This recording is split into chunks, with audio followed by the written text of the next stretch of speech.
Seguro ya te topaste con este reloj más de alguna vez. Plataformas como AliExpress o Amazon se encuentran repletas de versiones de este reloj. Cambia el tamaño, cambia el cristal, cambia el precio, pero la idea siempre es la misma. Un cronógrafo mecánico, una estrella roja en la esfera y el número 1963 repitiéndose una y otra vez. Cuando algo aparece tantas veces, la pregunta es inevitable. ¿De dónde viene realmente? La historia del Seagull 1963 empieza antes de ese número. En 1955, en plena reorganización industrial de la China de posguerra, se funda la Tianjin Watch Factory, la planta estatal que más tarde se convertiría en Tianjin Seagull Watch Group. El objetivo en ese momento no era crear relojes para el mercado, sino desarrollar capacidad técnica propia. Bajo el liderazgo de Mao Zedong, la prioridad era clara: formar técnicos, estandarizar procesos y reducir la dependencia tecnológica del exterior. A finales de los años 50, la aviación militar china plantea una necesidad concreta. Volar exige coordinación de tiempos, medición de intervalos y precisión operativa. Entre 1959 y 1961 se pone en marcha lo que después se conocerá como el Proyecto 304, un encargo para desarrollar un cronógrafo mecánico destinado para la Fuerza Aérea China. La precisión era fundamental. El cronógrafo se usaba como una herramienta de operación. En ese mismo periodo, entre 1958 y 1960, la manufactura suiza Venus atraviesa un proceso de reorganización industrial. Su cronógrafo de rueda de pilares, el calibre Venus 175, empieza a salir de producción. En torno a 1960, Venus vende la maquinaria, los planos técnicos y los derechos de producción de ese calibre a la fábrica de Tianjin. No se trata de relojes terminados ni de la marca, sino de la infraestructura industrial y conocimiento técnico. Poco después, a comienzos de los años 60, Venus es absorbida por Valjux, confirmando que el movimiento ya no formaba parte de su futuro productivo. Entre 1961 y 1962, en Tianjin se adapta ese movimiento a la realidad industrial local.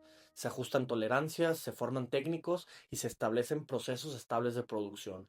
El resultado entra oficialmente en servicio en 1963. El reloj es directo y funcional: caja de acero, tamaño contenido, cristal acrílico, dos subesferas bien legibles y una esfera roja que identifica su uso institucional. Entre 1963 y aproximadamente 1965, el cronógrafo se usa dentro de la rutina militar. No se vende al público ni se presenta como producto comercial. Se asigna, se repara y se sustituye cuando es necesario. A partir de reconstrucciones históricas basado en artículos especializados y archivos parciales, se estima que se hayan fabricado entre 3.000 y 10.000 unidades, ya que no existe un registro oficial público de producción. Esa lógica de uso explica por qué hoy existen tan pocos ejemplares originales bien documentados y por qué presentan variaciones entre sí. No eran versiones distintas ni ediciones pensadas para conservarse, eran herramientas en servicio continuo. Tras mediados de los años 60, el reloj desaparece del panorama. Durante las décadas de 1970, 1980 y 1990, permanece como un objeto técnico del pasado, sin presencia comercial ni narrativa pública. El siguiente punto clave llega décadas después, a finales de los años 90 y principios de los años 2000, cuando la relojería mecánica empieza a recuperar interés cultural. Aparece un nombre asociado a la reaparición del diseño: Thomas Leung. Leung estaba vinculado al entorno de Seagull en Hong Kong, una entidad relacionada con Seagull pero distinta de la fábrica estatal original de Tianjin. Aquí es importante marcar una diferencia con claridad.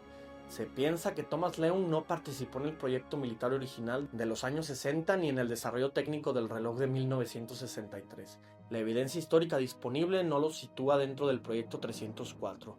Su nombre no aparece en documentos industriales de la época, ni en archivos militares, ni en registros técnicos de la Tianjin Watch Factory correspondientes a esos años. Su papel aparece mucho después y en un contexto completamente distinto.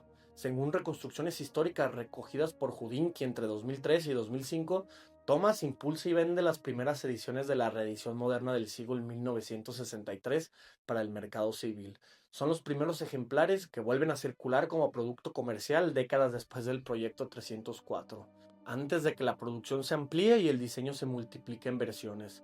Este punto se refuerza con una fuente directa. Alfredo, del canal de Dando la Hora con Alfredo, entrevistó personalmente a Thomas y pudo constatar esta información de primera mano, aportando un testimonio directo que respalda el papel de Thomas en la reintroducción moderna del modelo, tomando como base documentos históricos, artículos especializados y esa entrevista el panorama se ordena mejor. El Seagull original es el que se fabricó dentro del proyecto 304 en los años 60.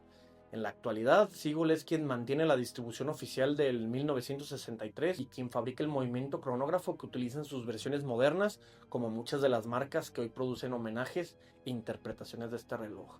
Dicho esto y desde una lectura personal pero bien sustentada, la versión de Red Star tiene un peso particular, no porque sea el reloj original, sino porque está directamente ligada a Thomas, quien fue el responsable de reintroducir el modelo al mercado civil vendiendo las primeras ediciones de la reedición moderna, cuando en 1963 llevaba décadas fuera de circulación. Así, más que versiones enfrentadas, lo que existe son capas históricas distintas: el origen militar, la continuidad industrial y el regreso moderno del modelo. El Seagull 1963 no nació para ser icono, nació para trabajar. Y por eso, más de 70 años después, sigue apareciendo una y otra vez, sosteniéndose por su historia y no por exageraciones.